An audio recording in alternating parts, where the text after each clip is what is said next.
Doubt is a good indication of finding your purpose. Doubting your purpose should be met with joy. Doubting your purpose should not be felt as something negative. Rather, it is actually an extremely useful tool in evaluating your life. Doubt is one of the best indicators in finding your purpose. Not only does doubt tell you when you're not fulfilling your purpose in life, but doubt also informs you when you actually are fulfilling your purpose in life. There are two kinds of doubt relevant to our discussion. The first type of doubt is a feeling, a sensation, or thought of waste. If you are part of this discussion, you have probably felt this kind of doubt before. When I was younger, I remember having the very first job out of graduate school. I was miserable. Every day before work, I would wake up early, I would get my cup of coffee, and I would sit in a chair in front of the television. I didn't particularly care what was on the television, nor did I actually watch the television. Rather, I would sit there drinking my cup of coffee, trying to distract myself from the knowledge that I would soon have to leave for work. I would dread every minute that passed, and despite waking up early, I would almost always be late for work. I had so much doubt concerning my purpose and my career. I call this the doubt of waste. It is the doubt that you are wasting your life.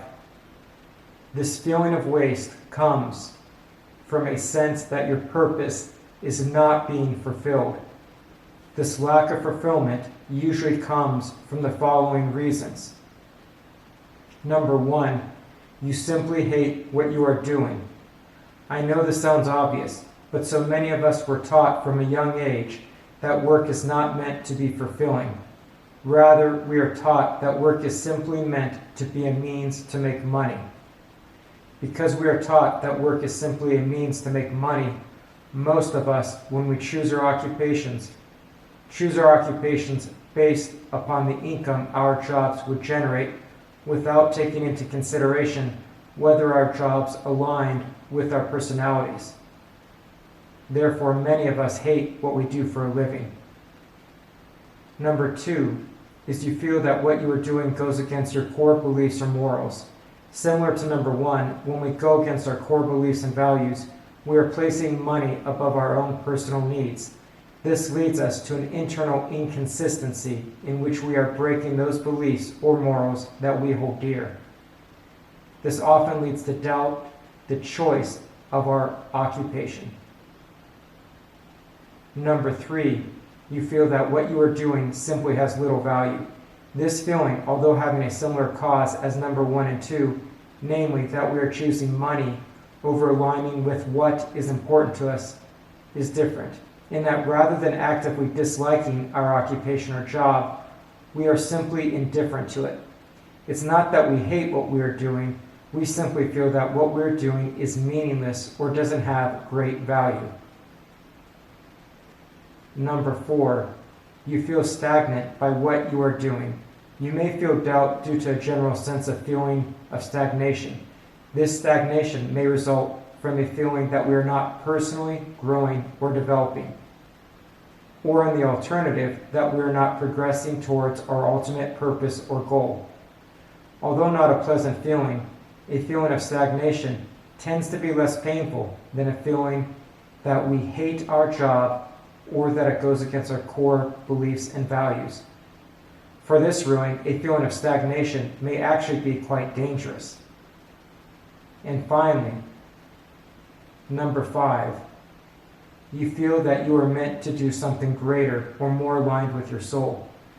I left this number five cause for feeling doubt for last, as it is almost always accompanies one of the other causes of doubt.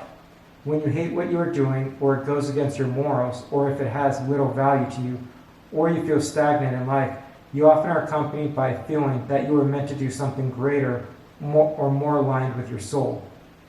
It is actually a blessing that you have these feelings, though, as they will cause you to grow in the next chapter or adventure of your life.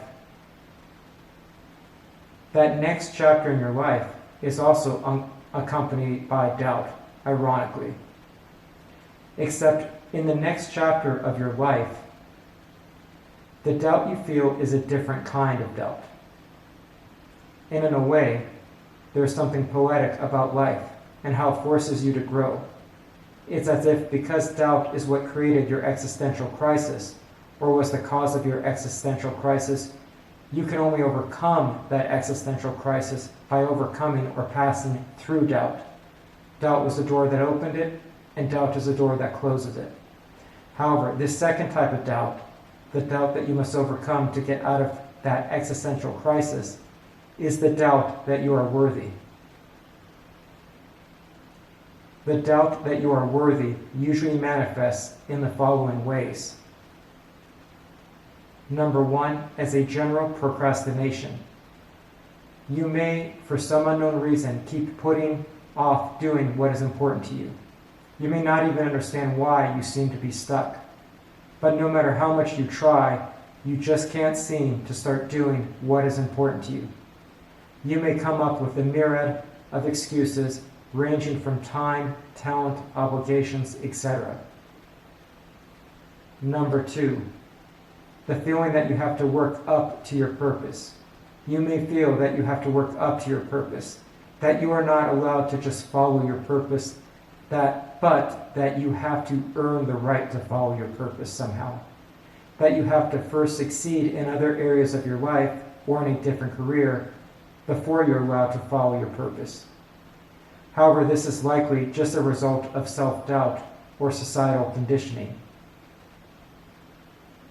Number three, you are scared of how it will reflect upon you.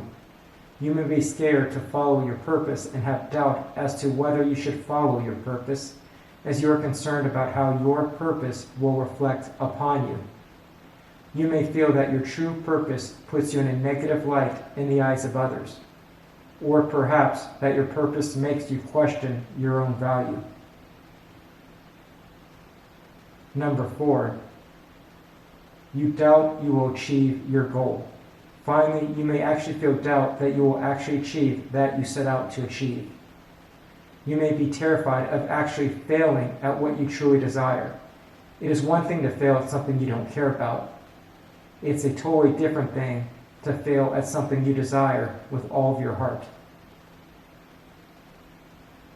Regardless, when you come across these manifestations of doubt, that you are not worthy,